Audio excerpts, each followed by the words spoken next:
Que la paix et la miséricorde d'Allah soient sur vous. Dans notre série pour édifier la certitude, nous commencerons, mes frères, par prouver l'existence d'Allah le Très-Haut, car c'est la base qui servira d'assise à tout l'édifice. Le téléspectateur musulman pourrait dire « Je crois déjà en l'existence d'Allah, donc ce discours ne me concerne pas ».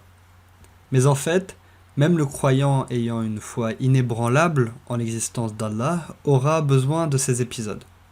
Pourquoi ? Je citerai 6 avantages importants que nous avons nommés.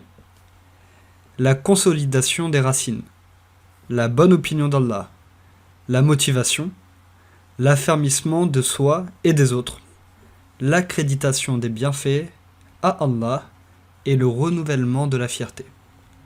Le premier avantage, mes frères, est la consolidation des racines, car la certitude compte plusieurs degrés. Comment ? N'est-il pas qu'une personne est soit adhérente à la religion, soit douteuse, soit dans la dénégation ? N'est-il pas que la certitude est une adhésion ferme à la religion, excluant le doute ? Si. Mais cette adhésion à la religion, à son tour, comporte plusieurs niveaux.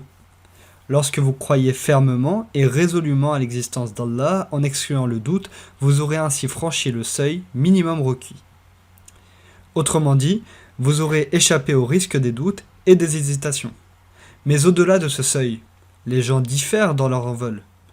Allez dans un jardin et regardez ces arbres. Certes, tous ces arbres sont vivants et dressés sur leur tronc, mais sont-ils pareils ?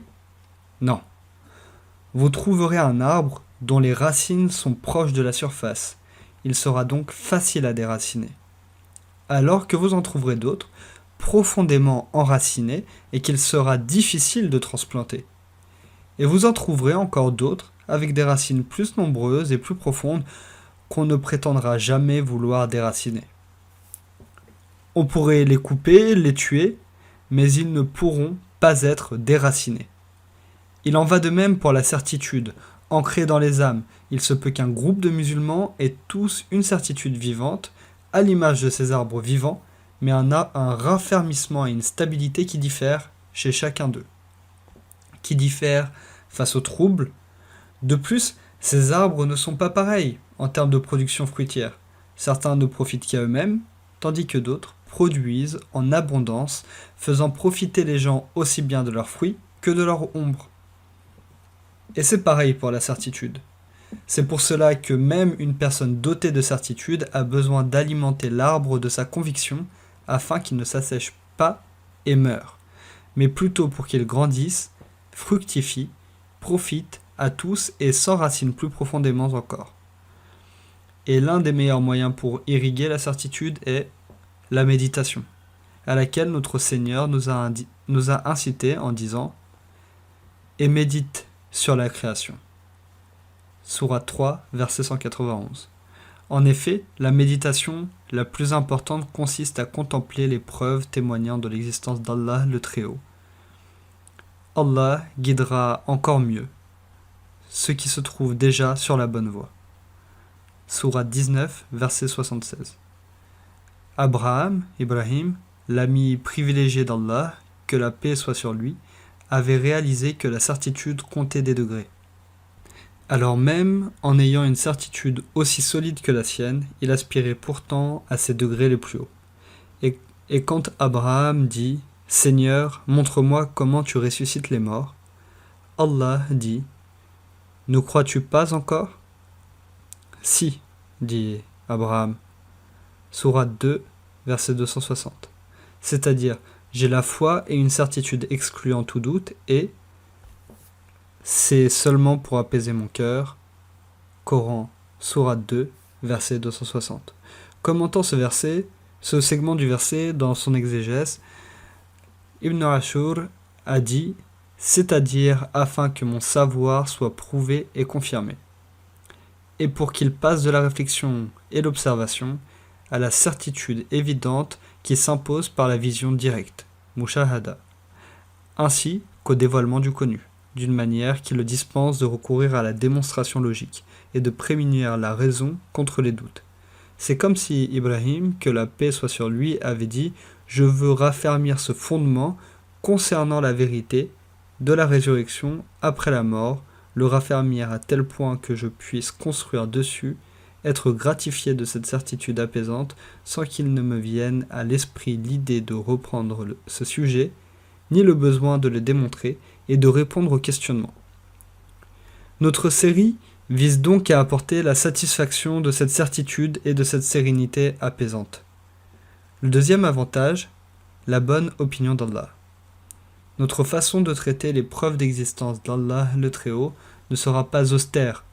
Elle vise, en plus de la consolidation de la certitude dans son existence, à approfondir l'amour qu'on lui voue et la certitude en sa justice, sa sagesse et sa miséricorde. Plus vous observez les preuves attestant de l'existence d'Allah et celles attestant la validité de sa religion, plus grande et ferme sera votre certitude de sa miséricorde, gloire à lui, parce qu'il a établi toutes ces preuves. Et vous direz, ô Allah, toutes ces preuves, Seigneur, combien est grande votre compassion à l'égard de vos serviteurs. Votre certitude en la justice d'Allah, le Très-Haut, ne sera que plus grande lorsqu'il châtiera les gens qui n'ont pas cru en lui, malgré toutes ces preuves. Et vous saurez réellement qu'après tout cela, les gens n'ont aucun prétexte, ni aucune excuse auprès d'Allah. Il existe des musulmans véritablement convaincus de l'existence d'Allah, mais qui manifestent une problématique réelle à ce sujet, car ils se demandent pourquoi le mécréant qui n'a pas été convaincu de l'existence d'Allah et de la validité de l'islam devrait être châtié. Or, cela induit le serviteur, qui a la foi en Allah, à avoir une mauvaise opinion de la miséricorde et la justice d'Allah.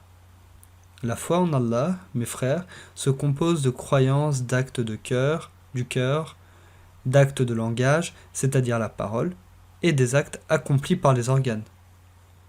La croyance, comme nous l'avions dit, compte différents degrés, et elle nécessite une maîtrise, un ancrage et une alimentation à travers la méditation des preuves attestant l'existence d'Allah le Très-Haut.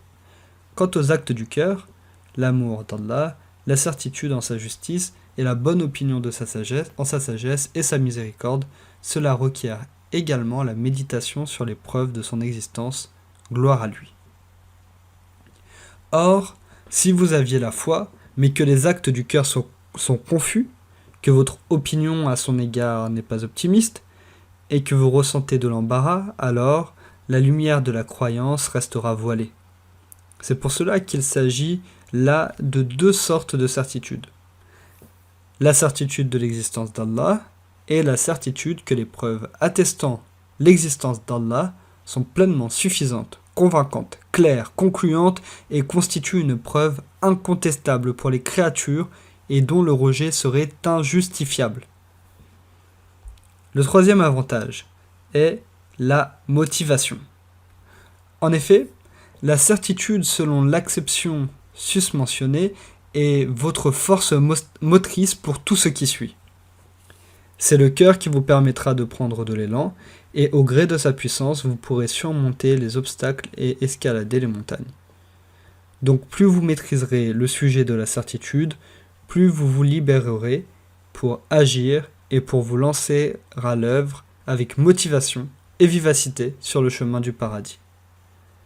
C'est aussi grâce à ce moteur que les sources de votre énergie latente jailliront au service de la religion d'Allah et de l'observance de son commandement, ainsi que pour faire la prédication avec détermination, fermeté et persévérance. Plus la certitude est nourrie, plus l'énergie est renouvelée et l'apathie dissipée. Par conséquent, la première description qu'Allah a faite des pieux dans son noble livre au prélude de la sourate al-Baqarah est « Ceux qui croient en l'invisible » sourate 2, verset 3. C'est donc cela le moteur de toute chose. Alors que s'il y a une anomalie dans les racines, l'impact se verra au niveau du fruit. Le quatrième avantage, mes frères, est l'affermissement de soi et des autres. Nous vivons dans une époque de tentations, des tentations qui ont dépouillé bien des gens de leur foi. Aussi est-il du devoir du musulman de se protéger et de bien enraciner sa certitude afin de résister face aux tempêtes de sédition et affermir ceux qui l'entourent. Méditez avec moi la parole d'Ibn Taymiyyah. Puisse Allah lui faire miséricorde.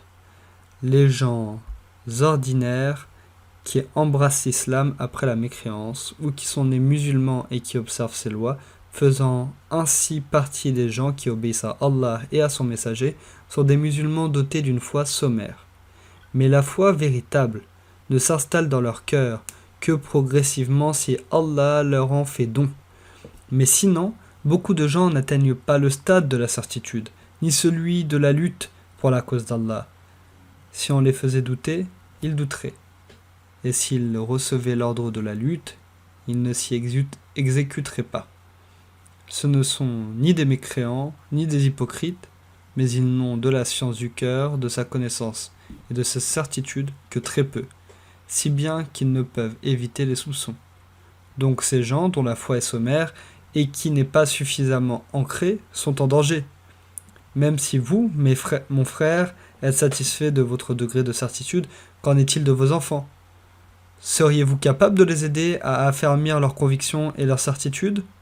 Qu'en est-il de votre famille, de vos proches et de votre entourage, sachant que nous vivons dans une époque de guerre intellectuelle qui cible les fondamentaux et les bases pour faire douter les musulmans de leur Seigneur, exalté soit-il.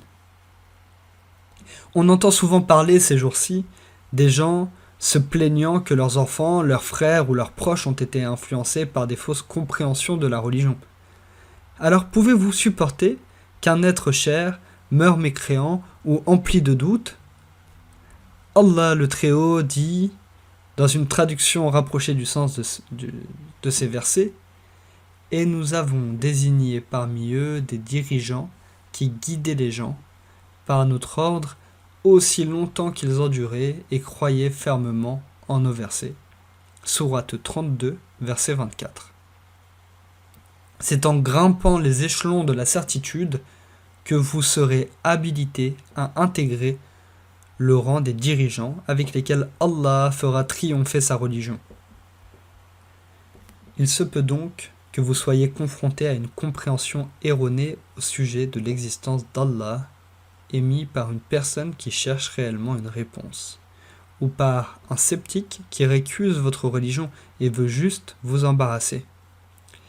Il y a une grande différence entre bégayer, éluder la question ou encore y répondre nerveusement ou superficiellement, auquel cas ce sceptique s'en réjouira et y verra une victoire illusoire qu'il aura remportée sur votre religion à travers vous. Et entre la réponse sans équivoque que vous pourriez avoir pour faire taire tout trompeur, guider les confus et apaiser les âmes. Alors, retroussez vos manches, approchez-vous et accompagnez-nous.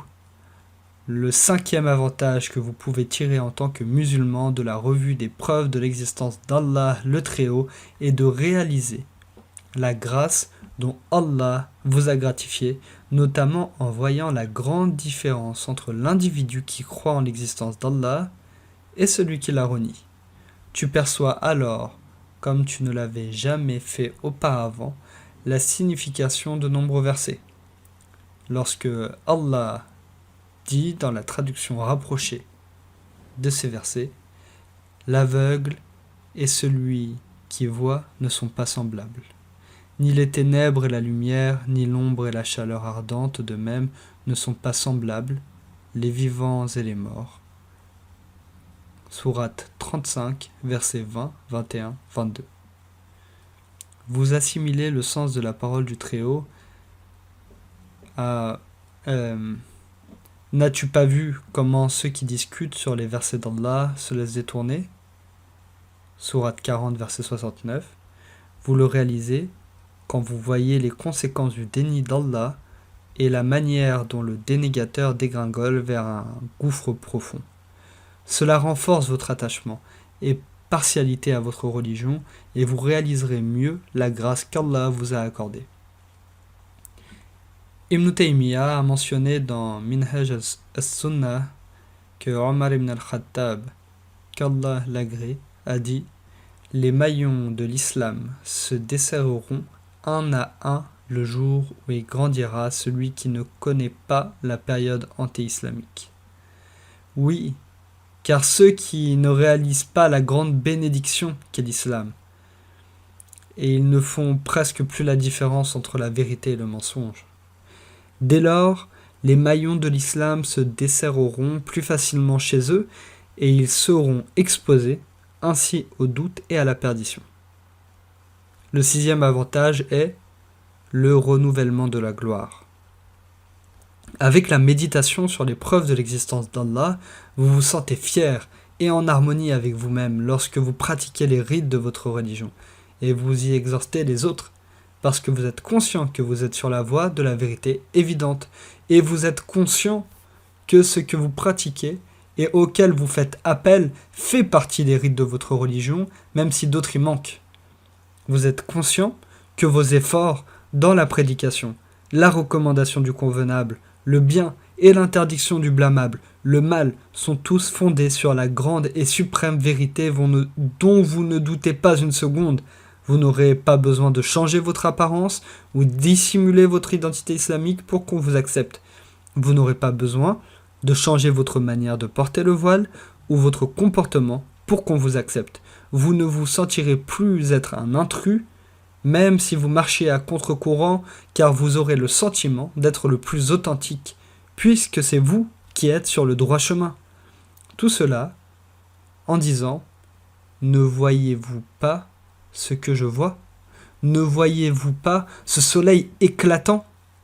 Personnellement, mes frères, plus j'observe les preuves de l'existence d'Allah, plus je sens monter en moi une bouffée de fierté et d'harmonie, et cette volonté de guider les gens vers la voie de l'obéissance à leur Seigneur, exalté soit-il.